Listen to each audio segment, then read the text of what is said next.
The plans by youth to hold another round of protests fell through yesterday as they beat the hasty retreat as security agents, including military and police personnel, in preemptive moves took strategic locations in some parts of the state. President Muhammadu Buhari has threatened to deal with any act of hooliganism under the guise of lawful and peaceful protest, with the police reinforcing that threat by warning any form of demonstration will be crushed.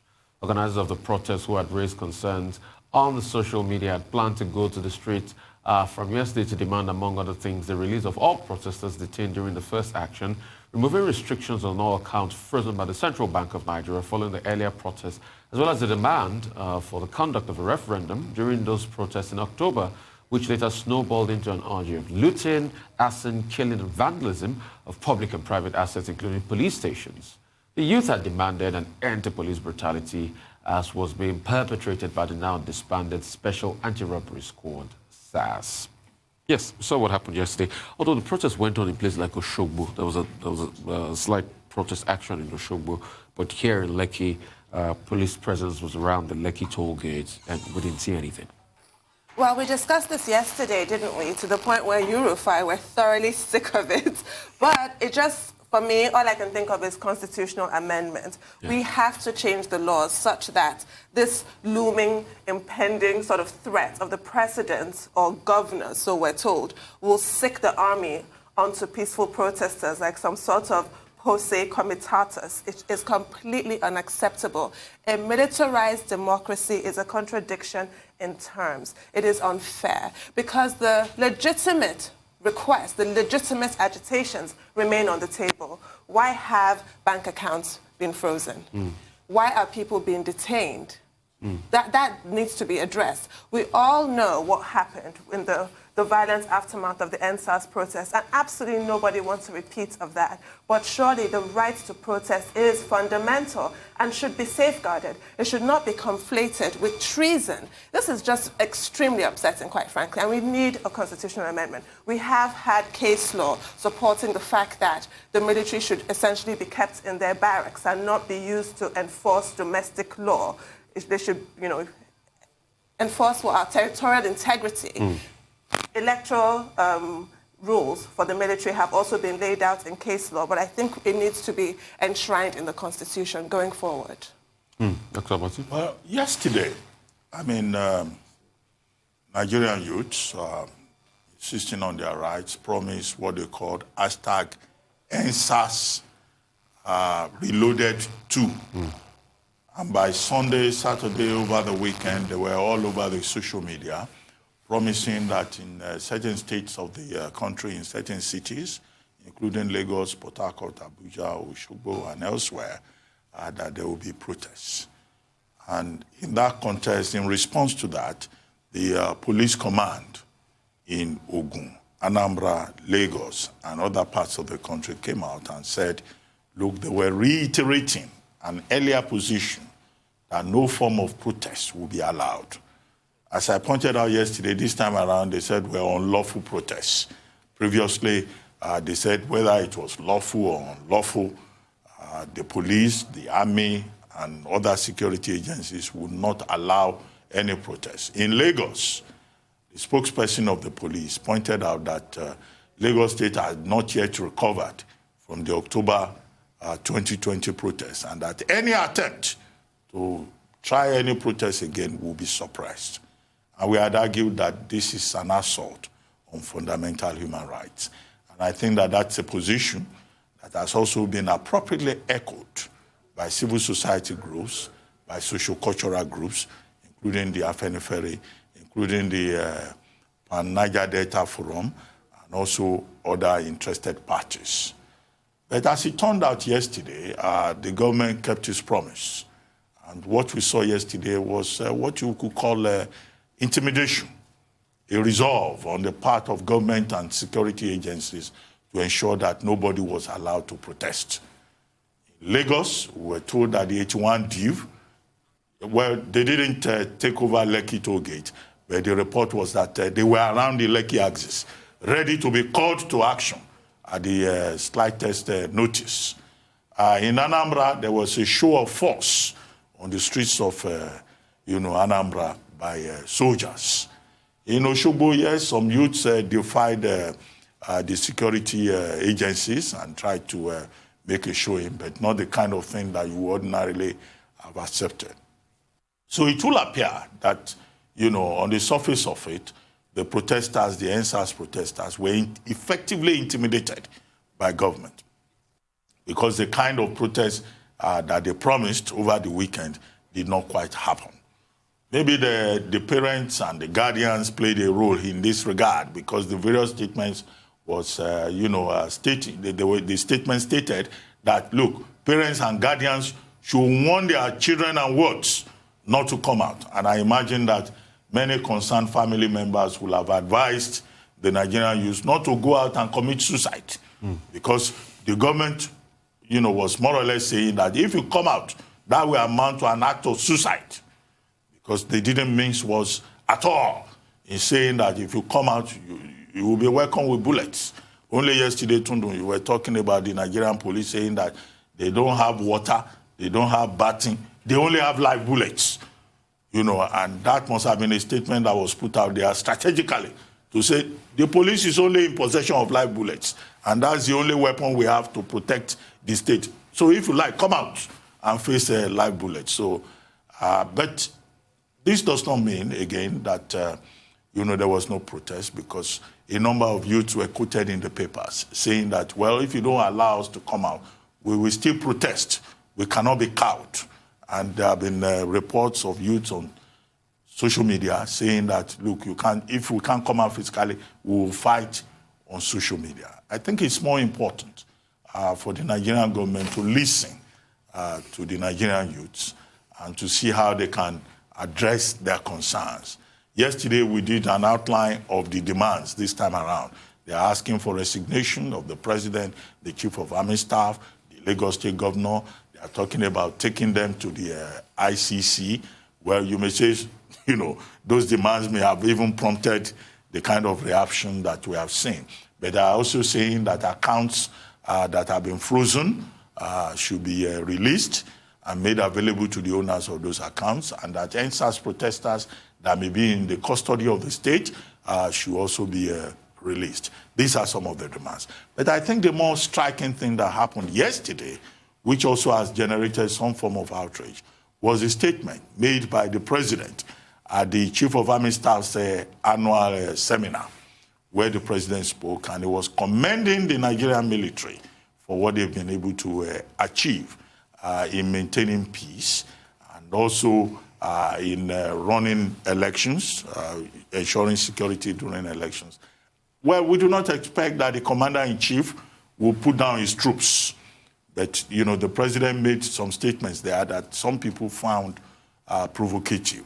One, not many Nigerians will agree with President Buhari that the Nigerian military is doing an excellent job, considering what is happening in the Northeast, in the Northwest, with regard to terrorism and banditry. That's one. Two, the more provocative point made by the president was the president saying that hoodlums should be warned, and that if hoodlums come out and they say they want to protest under any guise, the state will not tolerate that. I mean, who are these hoodlums? Are they Nigerian citizens? Is it possible that the president was referring to Nigerian youths? And so the statement made by the president also yesterday at that Chief of Army Staff event, was some form of intimidation. And I think that the president's advisors should just draw attention to the fact that the right to protest is a constitutional right, and that citizens have been given the rights under the Constitution to speak, to express themselves, to assemble, to associate. However, at that event, the positive side of it was that the president tried to boost the morale of the military. He also he announced a housing scheme for them. So in that regard, whatever can be done to motivate our armed forces, such efforts are welcome. But the president should distance himself from this misinformation that everybody that expresses an opinion is a hoodlum, because that is one part of the president's speech that came out. So it's not everybody that says this is how we want Nigeria to be organized that is a hoodlum. So those who are briefing the president, they have a duty to tell him the truth and to eschew sycophancy because we have seen instances of unmitigated sycophancy, including the governor of Borno State, whom we praise all the time for being a very proactive, public-spirited governor, making some statements about the state of insecurity in Borno State that seem to fly in the face of reality and the facts. I mean, if he says things are better now, I'm sure we're still going to discuss that, but if he says things are better now in Borno State, that means the tears he shed at the burial of the 43 people were saccharine tears. Crocodile tears. Crocodile tears. That's what it means. If Babagana Zulu, Professor Babagana Zulu can come out and say things are better now, and he shed tears at the burial ceremony of 43 people, that means they were just pure. No, but the president did acknowledge tears. the freedom and the right to protest on one hand, and the other hand, threats and saber rattling. So really, what is it? Right. Most unfortunate. Well, but our duty is to continue to insist on the fundamental rights of Nigerian citizens. Absolutely. And to say that nobody should mislead the president of Nigeria, and that the president himself should be very sensitive to this emerging crowd of sycophants. All right, it's a tale of saber rattling, like Tundu said, and that even makes me think of a saber-toothed tiger, by the way, but that's all on headline news. We'll take a short break now. We'll return. The chair of Rotus Adiri Michael with St. Aaron Akerian to give us updates on Africa global business and COVID-19 pandemic. Stay with us.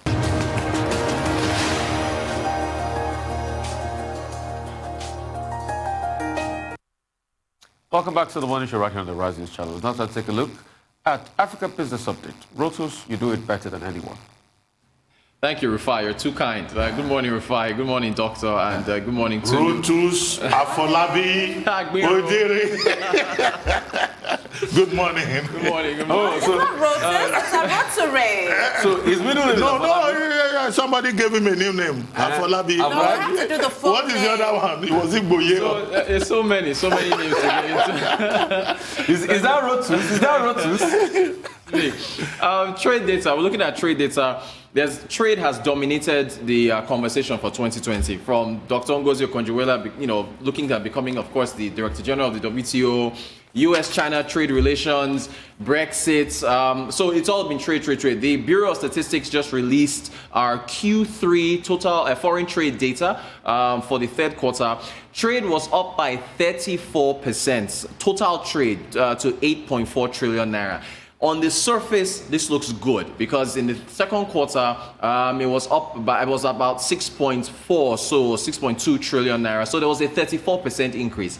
However, you need to dig into the details to see exactly what made up the trade figures, because there's exports and there's imports. Unfortunately, the numbers are worrisome. Our imports data, as far as the data is concerned, imports accounted for 64% of our total Q3 trade. And, it was the greater balance. As a result of that, if you even look further in, as far as the exports are concerned, so I think exports came out to 36%.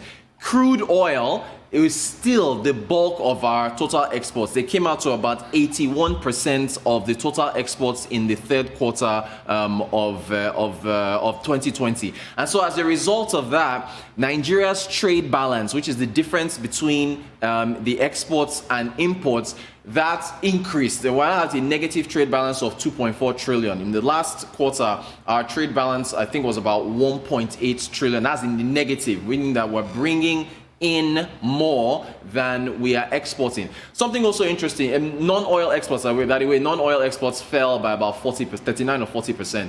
If you take a look at agri exports, there's something the Bureau of Statistics, I'm blessed the Bureau of Statistics for giving us transparent data. These major traded agricultural exports, they give us what they were. That is the major traded items. So cocoa beans, sesame seeds, yeah?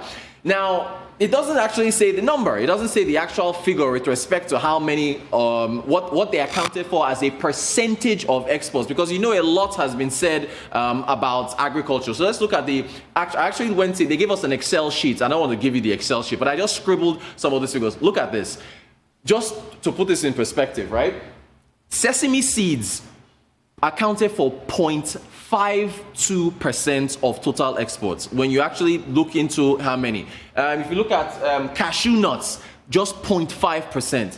good fermented Nigerian cocoa beans. I guess there's different grades, because I always wonder why they tell us whether it's good fermented or bad fermented or so on. But I guess there's different grades of cocoa, which, by the way, is dominated by Ivory Coast and Ghana. But 0.2% as far as fermented cocoa beans. And then superior quality raw cocoa beans, just 0.19%. The last two, I couldn't actually find the data on soya beans and shea nuts, because I guess they were so small and so minuscule that they didn't actually make it onto the figures. So again, the takeaway from here is that Nigeria is exporting agricultural products, but they're not amounting to what we need in terms of making a difference in foreign exchange earnings. Our import-export partners, we look at our trading partners, India, 16.7%. This is export, so Spain, 10.9%, the Netherlands, 7.6%, South Africa, which continues to be the only African country that we have major exporting channels to, and then Turkey.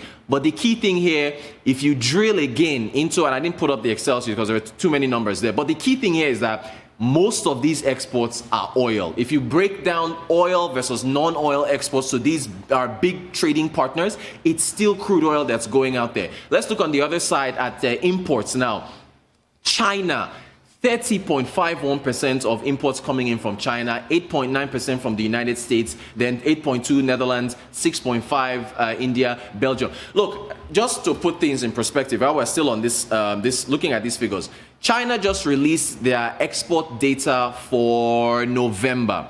China's export data for November, just putting this in dollar terms though, their trade surplus, that is the difference between their exports and their trade surplus between their exports and imports between other countries and China, amounted to about $75 billion. Nigeria's total trade for the third quarter, the 8.4 trillion or so, if you divide by 392, comes out to about $21 billion. Now, some would say, why should you be comparing Nigeria and China? Nigeria's potential, we should be at par with China with respect to what the potential we have. But unfortunately, we're not realizing this potential when it comes to our import-export numbers. And still, another thing on crude oil. Crude oil amounted to 81% of our exports, despite the fact that prices are down. I mean, we're trading at $60-something per barrel in January. It fell to 20 during the height of the pandemic, the lockdowns, and it's back up to about 47, 48 or so dollars right now. Volumes are down at a 4-year low. So prices are down, your volume of crude that you're producing is down, but yet crude oil is 81% of your exports. And agriculture, with all the support for agri, we've got the challenges of trying to feed every Nigerian in this country, and in addition to feeding every Nigerian, we've got the challenge of trying to export to other countries. The volumes are just not there. So the trade data for Nigeria is still very worrisome. So for our viewers, for everybody, the big takeaway is that Nigeria is still importing more than she exports, and she is also still heavily reliant on crude oil, and that just has to change. I was going to ask you, Rotus, if the fact that agricultural exports have declined by 22.6% in Q3 is as discouraging as it sounds, but you've answered my question. It actually is. All right, Rotus, I just want to come in here. You've posed a very, very great scenario. You've stated the truth. So I do a lot of work in export and trade on the side, and when you look at even the AGOA numbers, Opportunity Growth and Opportunity Act, the Americans gave us a channel, without tariff for trade and things like that. It's supposed to be able to support small business, but when you look at the AGOA numbers critically, most of the AGOA trade is still crude oil. Right. And that is what is debilitating the economy. You see, this Dutch disease that happened to us once we discovered oil in Olibri in 56 has crept in. This same Nigeria saying, when I saw fermented cocoa export, I got shocked a bit. I quivered. Nigeria had one of the best years for cocoa in 76, 77. We did 340,000 metric tons. That's a sizable part. We're churning out 65% of the tomato in the West African sub-region. It's very sad that we don't even see tomato moving the needle as regards export any longer. Right. It's very sad that even the sesame seed we say we are very strong at, it's just 0.5% that can move the needle on sesame seed. Cashew nut that we are stronger, because we're piling a lot of cashew nuts into places like Vietnam and India and the likes. Most of our cashew nuts go out to Vietnam. It's very sad that we're not seeing. And Rotus, let me shock you.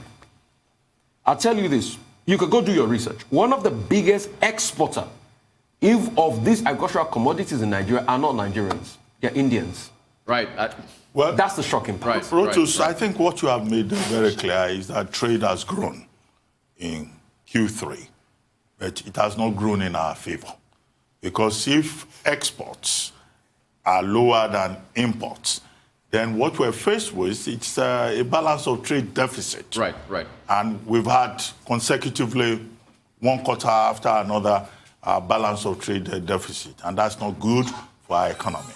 And the examples you have cited, agricultural products, where is this talk about, food sufficiency in Nigeria, the focus on agriculture, the diversification of the economy? What this means is that we still have a long way to go. And if you have a balance of trade deficit, then of course you can also explain the crisis we have with foreign exchange. It means that we are looking for more forex than we are earning.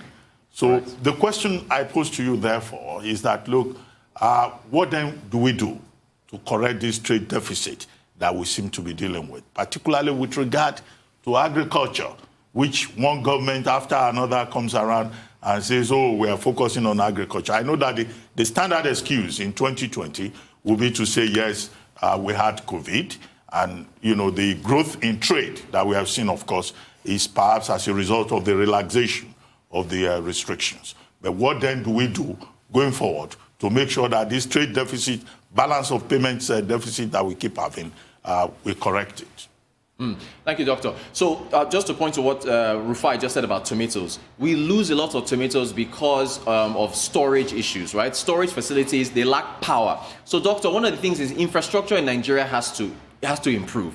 Power. You need to be able to store these crops because a lot of them are perishable. You also need to improve the supply chains that carry them from the farms over to the urban centers where they are sold, or even in rural areas where they are sold, where you and I go and buy them. And also the export channels. Look at the ports. I mean, the ports have to be improved, the channels through which you get them to. So improve storage facilities, improve your yields per hectare, right? A lot of farming is subsistence farming. Mechanized farming has to improve. We got to improve our productivity. So you got to improve productivity. You've got to improve the storage facilities because we lose a lot. Tomatoes spoil so much.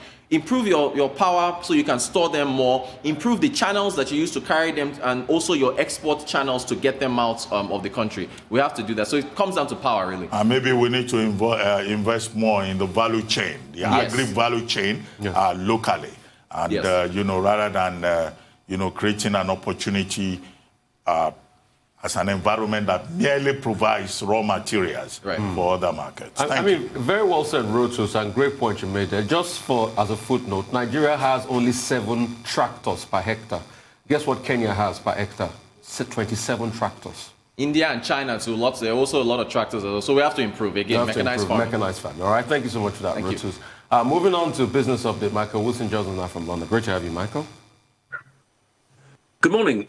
Yes, so Asia markets, first of all, fairly mixed. I've got some very interesting statistics out of China. You were talking about, Rotus was talking about their exports. Listen to this, though. Overseas spending, according to the Financial Times this morning, and this is not an announcement from China, this is going through the data out of it. Combined, China Development Bank and the Export-Import Bank, their overseas investment is down from $75 billion to $4 billion. Now, questions about this. Does this mean that China is finally reacting to the geopolitical concerns about its conduct? Is it rethinking its Belt and Road scheme? Total lending to low and middle income countries has been $462 billion. What does that mean? It means nothing unless you compare it to the World Bank spending over that time, which is very similar, $467 billion. So China, over the past 10 years, has been an extraordinary lender to low and middle income countries. Is it actually slowing down now? It may well do. Is it to do with COVID-19? Who knows? Will the UK, the EU and the United States up their act when COVID is over and take over as far as foreign direct investment is concerned? Very possibly. Will there be a debate about that next year? I suspect there will be. China has actually passed some more sanctions on Australian beef overnight. This follows on from what I was telling you about at the end of last week, which is the Australian federal government passing laws to stop their local states actually dealing with foreign powers, for foreign powers read China. The law extends across a lot of sectors, including research partnerships and also universities. Although the Australian dollar had a choppy session overnight, nothing shows that's under strain at the moment, but a developing picture. Let's go to Hong Kong. Shares of JD Health, the online healthcare arm of Chinese e-commerce giant JD.com. That's the one that, I was talking to you about yesterday, testing digital currencies there, issued 381 million. They came a million shares, 34% over their offer price. They ended the trading day.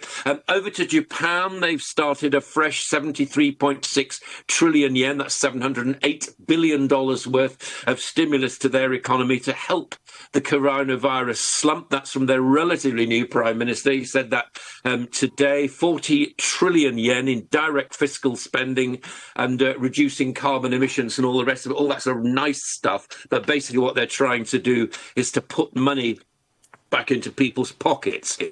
So over the world, of course, policymakers have done this, with the exception, or the recent exception, of the United States. Their $908 billion coronavirus aid plan currently under discussion in Congress. More on that. The bipartisan politics have been writ large yesterday. That US fiscal stimulus is still not forthcoming. This horse trading is continuing. Now, how about this? How about a plan, therefore, this is what I'm hearing from the markets, to pass a 1-week stopgap funding bill, first of all, and roll both packages up into a huge kind of omnibus agreement next week. That's assuming that some kind of Biden agreement can actually be reached. That's why we're looking forward next year towards this the Senate rerun in Georgia. If that can happen and that can favour the Democrats, then there'll be less logjam of things actually trying to pass through the Senate next year. Will there be that gridlock? I suspect there will be, but that's what we're actually looking at. Employment in the United States clearly slowing, and COVID-19 lockdowns are ratcheting up the slowdown of that massive economy. How will it go into 2021? All these questions will be answered, obviously, next year. So, UK, Brexit, trade talks, Europe. It looks like the grown-ups are in the room now. Our Prime Minister, Boris Johnson, is going to see the EC President, Ursula von der Leyen. They're actually going to meet together tomorrow. We'll see whether or not, it could well be Thursday, maybe tomorrow. We're not exactly sure. There's been a lot of optimism over the weekend about these trade talks. They've been dragging on for decades now. Still the same problems, fishing rights, state aids and all the rest of it. And also, the next one, you like this, is, we've been talking about the EU pandemic recovery plan. Well, some of our politicians are rolling that into a state aid debate, saying, well, if you're going to have a recovery plan, is that state aid or is that something absolutely different? Is it all unbridgeable? It does seem, doesn't it, inconceivable that politicians, God bless them, have been discussing this kind of thing for months. They've known for months what the problems are. Will the grown-ups actually grab the little ones, say, get out of the room, we'll decide it, and something will be decided by December the 11th? That seems to be what we're going towards at the moment, but who knows? I don't know. Too brinkmanship to call it. I was talking to somebody, one of my broadcasting colleagues yesterday, saying, is this like the normal politics, right down to the wire kind of stuff? Is it something different? They think there's something different, but they're pretty happy that the grown-ups are finally going to get together. We'll see about that. Just a quickie on UK retail, slightly down, but you'd expect that. Some sectors doing quite well. PlayStation and Xbox actually pushing up a lot of online sales. Finally, commodities and oil, nothing particularly to support their profit-taking on oil prices. You've been touching on that. Gold prices, well, There's no risk around at the moment, apart from the usual uncertainties. It's still trading. Gold is still trading very much within its ranges. That's the global view. All right, Michael, let's call it what it is. I'm quite, I'm laughing here, I'm giggling here that you're sugarcoating all of it. Because a couple of months ago, Boris Johnson, your Prime Minister, came out to say that they have an oven-ready deal. That you just bring the deal out of the oven and you just put in the microwave, warm it, and it's ready to eat for everybody. Yeah, it did, yes. But apparently, what he's trying to do is he's trying to pretty much, sort of like placate Ursula von der Leyen. That's why he scheduled that call. So it's not going well for Britain. Britain is looking like it's going to crash out. And because when you're saying adults in the room, I'm like, wasn't Boris Johnson an adult when he said, everything is all done. It's an oven-made deal. We're just bringing it out, put it in the microwave, and we're ready to eat. But that's not the case. Britain now is not negotiating from a place of strength. What's your take on that? My take is this, that I'm not a political analyst, but many years ago, a big UK politician was asked about things going wrong, and the interviewer said, "So, Prime Minister, what's happened?" And he said, "Events, dear boy, events. Things change. I'm not making excuses for it. Who knows where as I said to you, you would have thought, wouldn't you, that grown-ups would have actually got together a long time ago and tried to do something about this. But the problem is there are a lot of different things going on here. Number one, we don't want to give away our fishing rights and all the rest of it. That's a very personal thing to the UK. We are a tiny little island across a big continent, and we like to keep that. As far as state aid is concerned, we've seen disputes about that for years. We know what the EU is doing. Don't also forget that there are countries within the European Union who are actually thinking, why don't the European leaders, actually, the big countries, agree to get this over the line? So there's a lot of disarray amongst this, but you get disarray amongst democracies. It's the way things are. I think that, yes, I would, if I'd been a politician, like I would have agreed the stimulus plan in the United States much sooner. That's still going to the line now. This is what you get with fringe and bipartisan politics when there is no huge majority and we do not live in an autocratic society. That's what's going on at the moment. Now, for better or worse, will we come out of this poorer? Yes, probably. Will Europe come out of it poorer? Yes, probably it will. Where are we going after the COVID-19 pandemic? I don't know.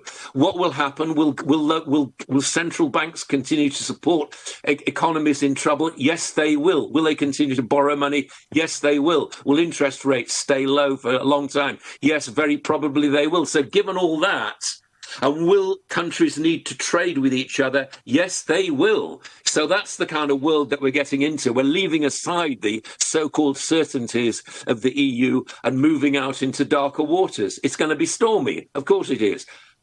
Bottom line, I'm with you on this. Why haven't politicians agreed this before? They should have done. They haven't. Events, dear boy, events. Well, Michael, I get your point. But Prime Minister Johnson going to Brussels, first time since he assumed office. What is this all about? Is it a stunt? Is it a gamble? Is it a show-off? Is there any guarantee that anything will come out of it Wednesday, Thursday, now that we're on the last leg of this deal? And I see one newspaper saying that Ursula von der Leyen is von delaying. Would that delay continue? I think it's all those things. It's certainly a photo opportunity. You feel as though, don't you, that if you were one of those politicians, you would have agreed to the meeting. Now, if you are a senior grown-up, you do not go into a meeting without knowing what you want out of the meeting, and you have a pretty good idea of where that meeting's actually going to go, because there is no point in a meeting. There's no point in spitballing about these things. There's no point in blowing hot air over things. You go into a meeting knowing that you're going to have some kind of outcome.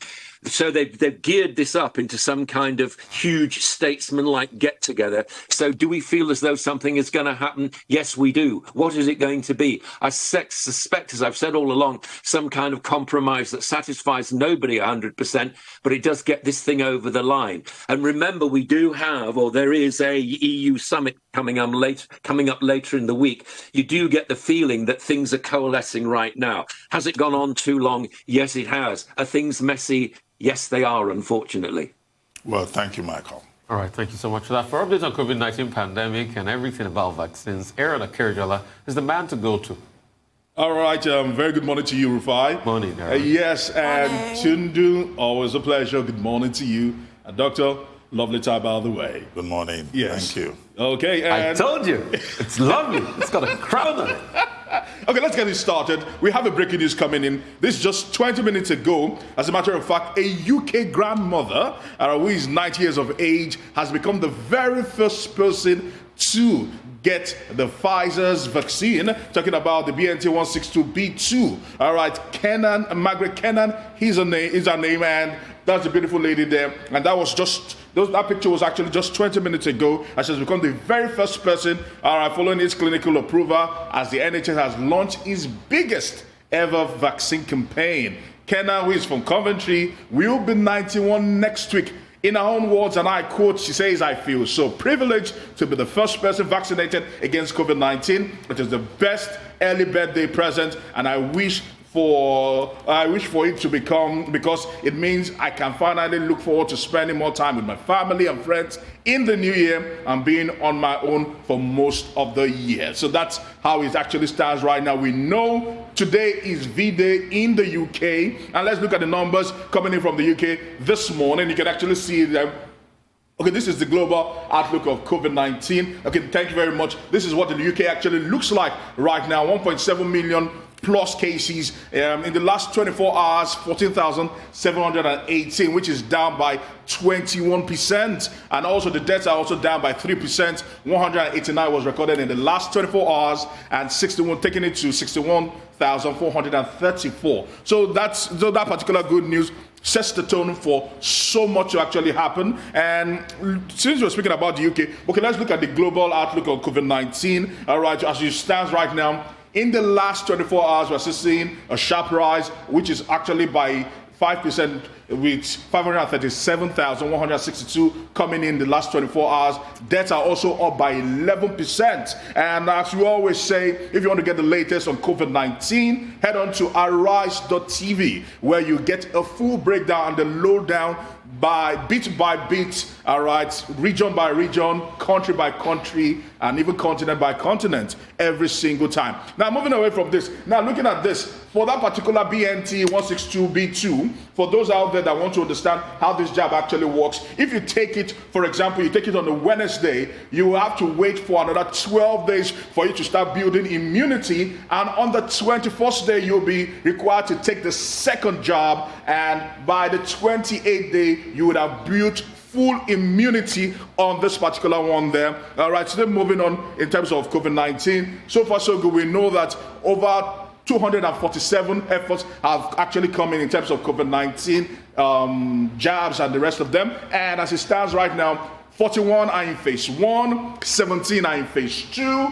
13 are in phase 3, 6 are in limited early approvals, and one has just gotten regulatory approval as we speak, and that is the BNT162b2 from the Pfizer-BioNTech. So as it stands right now, good news, good news, good news. Now this actually shows the proclivity of people towards getting a vaccine, and that should actually take me to, because of time, let's actually move on, because the WHO have been speaking about this vaccine. Okay, this particular information is actually very important, being that according to the Independent, they actually posted this particular story, and they are saying that that for those who want to get the vaccine, there is a major shield or legal shield that the UK has actually given to Pfizer, that just in case maybe you get sickness or you get side effects, or you could even die from COVID, God forbid you die from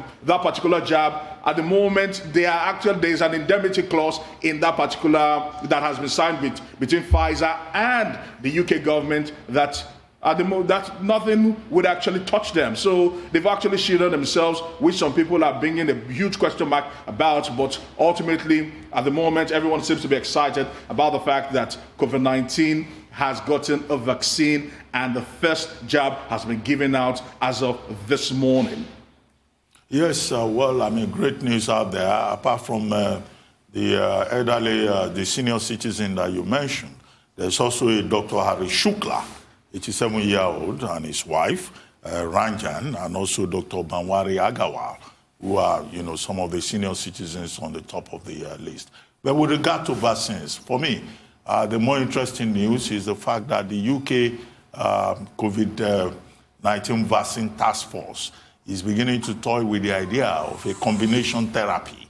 They're beginning to talk of a possibility whereby they combine the Pfizer vaccine, which you have talked about, with what will come from AstraZeneca to see whether, a cocktail of vaccines, would even be more effective. And I see that in this COVID-19 matter, we keep, scientists keep pushing the frontiers. I don't, Doctor, to say, I don't think that will even work. But they are talking about it. Fly, because both use different technology. We've been talking about the mRNA technology, which is fairly new. That is what the Pfizer BioNTech are using, as against what AstraZeneca are using, which is the viral vector technology. You see these things, I don't think it will work. As much as possible, I think people should just keep it safe and just go with either the AstraZeneca jab or the Pfizer jab. Well, I'm not a scientist, but I'm just giving information that the UK vaccine task force is beginning to talk about that.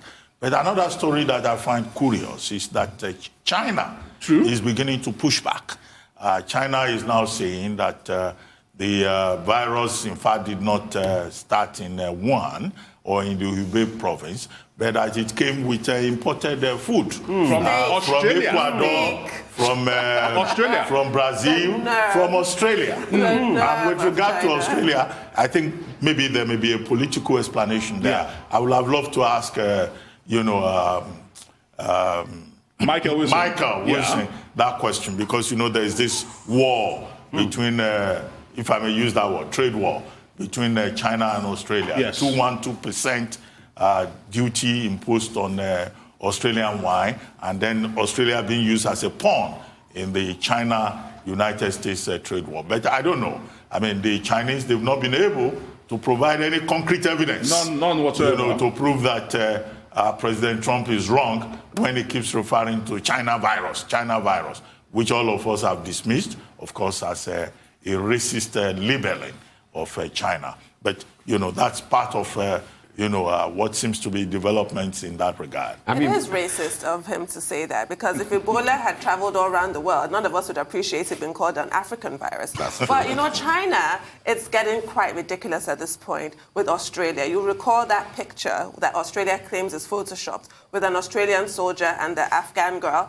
and now they're being accused of starting a worldwide pandemic, which we all know came from China. My reaction to that story, Dr. Abati, from China, and like you said, Dr. Abati, I'm with you on what, the UK scientists are saying. Aaron, you are not a scientist, so you don't know if mRNA technology can mix with vector virus technology. Let's just allow the scientists to do their job. Most importantly, my reaction to that story you brought about China, say it came from steak, would be, That's my reaction. Thirdly, I want to quickly talk about how the role of companies, and that's why Nigeria needs to get to a stage where we have companies that are doing well on the international scene to be able to move around. And I'm going to tell the story of a company called Fuson. Fuson is a big conglomerate. They're the owners of Wolverhampton Wanderers. I know that will interest you, Aaron. And guess what? This company invested in Sinovac. They were part of the Sinovac, vaccine movement and research. They were also investing partly in BioNTech. They are part of the BioNTech vaccine movement. So the vaccine is ready in both places they invested in, and they are holding the stakes as regards distribution of these companies, of these vaccines. They are dealing with BioNTech. They have very good stake with BioNTech. They have very good stake also with Sinovac that China is sharing. What's the moral of my story?